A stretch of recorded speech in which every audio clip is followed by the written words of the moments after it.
Terus terjadi.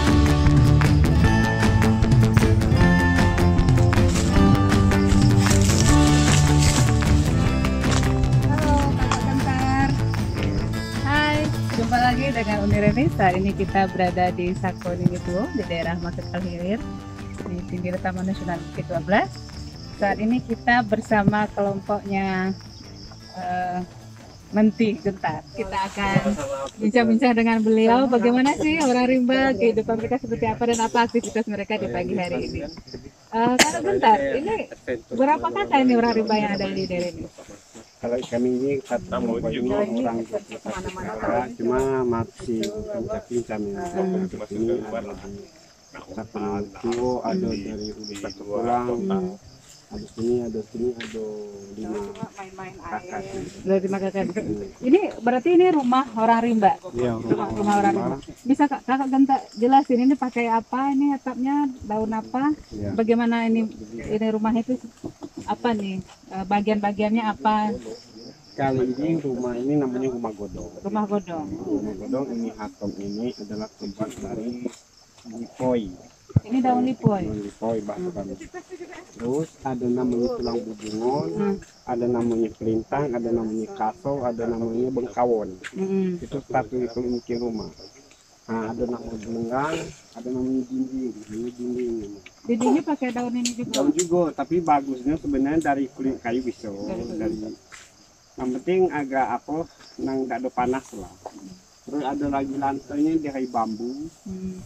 Terus pelintangnya dari rosa. Dari rata. Terus satunya kalau bikin rumah godong. Oke. Kalau rumah godong ini itu siapa yang boleh masuk atau kayak mana statusnya di secara adat orang rimba? Kalau rumah godong itu ada tingkatnya, tapi biasanya kalau paling tingkat bawah itu untuk tamu. Bebas jantannya bisa masuk, bisa umroh gitu. Tapi kalau di rumah di atas itu ada rumah jantan, ada rumah Cina. Biasanya itu kalau antara suami dan istri itu bertingkat lagi rumahnya. Iya. Jadi rumah paling tinggi basnya jantan, Jantan. yang paling bawah Cina. Kenapa statusnya Pak Yo? Kena derajat jantan paling tinggi derajat Cina paling bawah. Oh. Itu caranya. Jadi kita tuh memahami bahwa ini rumah orang perempuan, ini rumah orang orang jantan ini.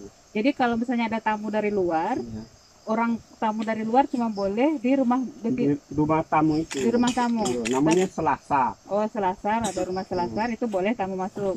Tapi dalam rumah itu dibagi lagi, ada untuk yang jantan, ada yang untuk perempuan. Iya, dong perempuan.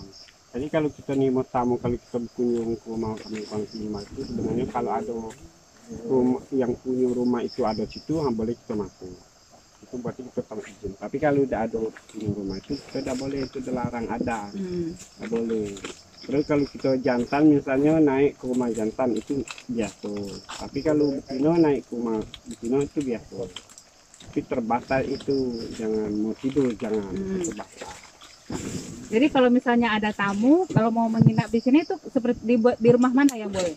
Itu selasanya bisa nginap. Bisa nginap. Tapi rumah mereka itu ada situ. Itu biasanya boleh nginap. Ada kalau ini ada di sesandingan dulu enggak dengan tamu atau gimana?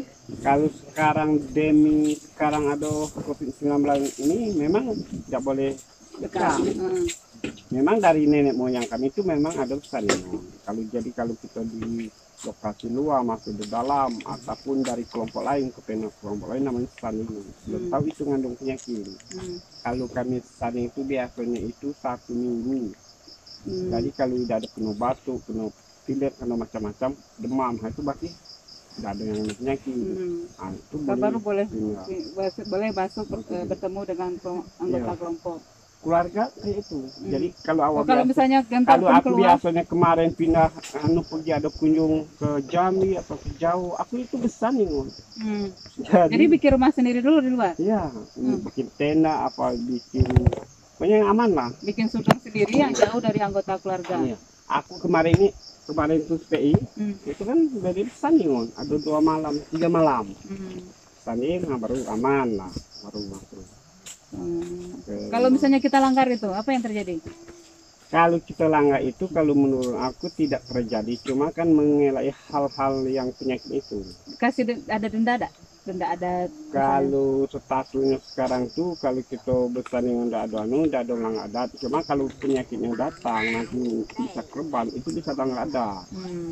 Karena kita itu ibaratnya kayak mana yo, hukum sia-sia itu. Oh, karena berarti tidak kita karena ketidakhati-hatian kita, Iya. ada orang sakit, Nah, kena hukum sia-sia. Kena tuh. Jadi penyebabnya kena itu pasti hukumnya itu bisa bangun itu. Oh, bisa bangun itu. Iya. Kalau yang bisa korban kan itu. Oke, baiklah. Oke, itu tadi kita sudah bincang-bincang dengan Gentar. Jadi ini memang ada dia ceritakan tentang rumah orang rimba. Ini namanya rumah godong. Rumah ini ada banyak tingkatan di dalam.